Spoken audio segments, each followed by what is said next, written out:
क्या है?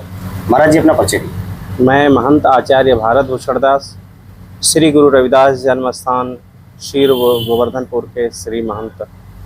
महंत जी, आज जहाँ हम लोग उपस्थित हैं, इसकी क्या कुछ मान्यता है? आप जहाँ उपस्थित हो, ये गुरु रविदास जी महाराज का मूल घर है, जिसमें गुरु जी पैदा हुए थे। और इससे ही सटा हुआ बगल में अपनी मंदिर है, जहाँ पर गुरु रविदास जी महाराज बैठकर सत्संग करते थे, लोगों को दर्शन उपदेश देते थे। तो ये गुरु जी का घर है, जिसमें आप उपस्थित हैं। इसका निर्माण किया जा रहा है, इसके लिए भी क्या कुछ तैयारियां हैं और आगे इसके प्रोसेस के लिए क्या कोई यात्रा वगैरह है? देखो, क्या है कि ये गुरुजी तो आज से 600 वर्ष पहले इस धरा पर आए, मानवता का संदेश देने के लिए। हाँ, दुनिया को सन्मार्ग पर ले जाने के लिए। तो अब गुरुजी का पुराना घर था, जीर्ण शीर्ण हो गया था, तो इसको पुनः हम लोग इसको पुनर्निर्माण कर रहे हैं।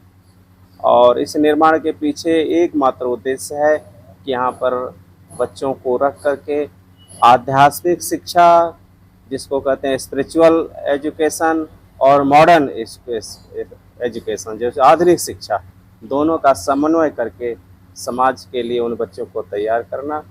और ऐसे स्थिति में मेरी समय समय पर देश भर में भ्रमण होता रहता है। आज भी मैं अभी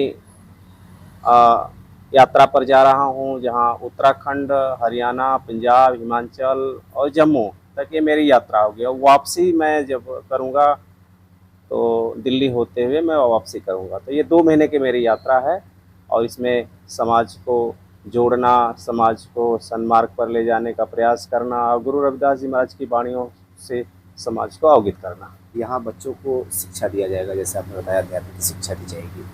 कितने बच्चे होंगे, क्या संख्या होंगी, क्या प्रोसीजर होगा जो बच्चे आपके यहाँ आना चाहते हैं, जो आपके बैठ के शिक्षा अध्यात्म क्या आना चाहते हैं? देखो, ये जो स्थान है, इसको हम बहुत बड़ा तो नहीं एक स्थान बच्चों के लिए दे सकते, लेकिन कम से कम 20 और 25 बच्चे ऐसे हम सेलेक्ट करेंगे देश के कोने कोने से, जो पढ़ करके शिक्षा और संस्कार लेकर के समाज और राष्ट्र के लिए कार्य करें। आप यात्रा निकाल रहे हैं, उसके पीछे क्या उद्देश्य, मूल उद्देश्य क्या है? मूल उद्देश्य है कि गुरु रविदास जी महाराज की मूल परंपरा, गुरु रविदास जी महाराज की मूल वाणी, उनके दर्शन से समाज जो है कि जागृत हो, वो उनको आत्मसात करें उनके वाणियों को, और जीवन जीने की कला सिखाए। क्योंकि कहा गया है कि गुरु जी के वाणी के बारे में कि संदेह ग्रंथ खंडन निपुण वाणी विमल रविदास की, सदाचार स्तुति शास्त्र वचन अवरोध उचार्यो, क्षीर नीर विवरण सो परम हंसन जो धारियो। कि गुरु रविदास जी महाराज की वाणी इतनी विमल है, अर्थात पवित्र है, कि संदेह ग्रंथ खंडन निपुण, अर्थात संदेह की सारी ग्रंथियाँ दूर हो जाएंगी, अज्ञानता मिट जाएगा। और मनुष्य भी जैसे एक हंस है, उसके पास एक शक्ति है, एक पावर है, और उसका स्वभाव है कि नीर और क्षीर अर्थात दूध और पानी को अलग करने की, उसी तरह से हमारे अंदर की चेतना जाग जाएगी, हमें संदेह की सारी अज्ञानता मिटेगी, और सत्य और असत्य का पता चलेगा, और जीवन जीने की कला आ जाएगी।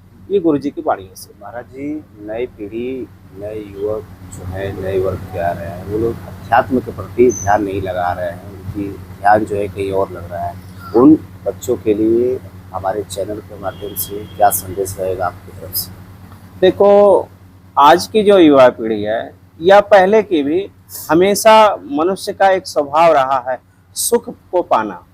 सुख के लिए वो जितना भी उपक्रम इस संसार में किया जा रहा है, उसके पीछे सुख और आनंद छुपा हुआ है। तो जब हम बाहर को सुख ढूंढते हैं, वैभवता में ढूंढते हैं, संपदा में सुख ढूंढते हैं, मान प्रतिष्ठा में सुख ढूंढते हैं, तो सुख कभी कभी मिलता है, लेकिन वो अस्थायी होता है। पाए, और उस आनंद को लेने के लिए बड़े से राजा और महाराजा उनके चरणों में आ गए। जैसे गुरु रविदास जी महाराज, वो झोपड़ी में रहकर उस परम आनंद को, परम सुख को प्राप्त कर लिया, और उसको लेने के लिए बड़े से बड़े राजा महाराजा उसी झोपड़ी में आए।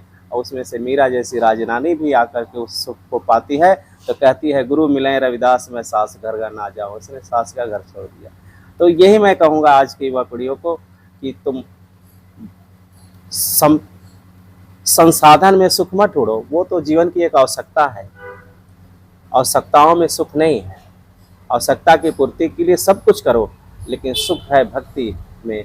और तो जब वो भक्ति भजन, जब संतों का संग करोगे, भक्ति करोगे, साधना करोगे, तो परम आनंद को पा जाओगे।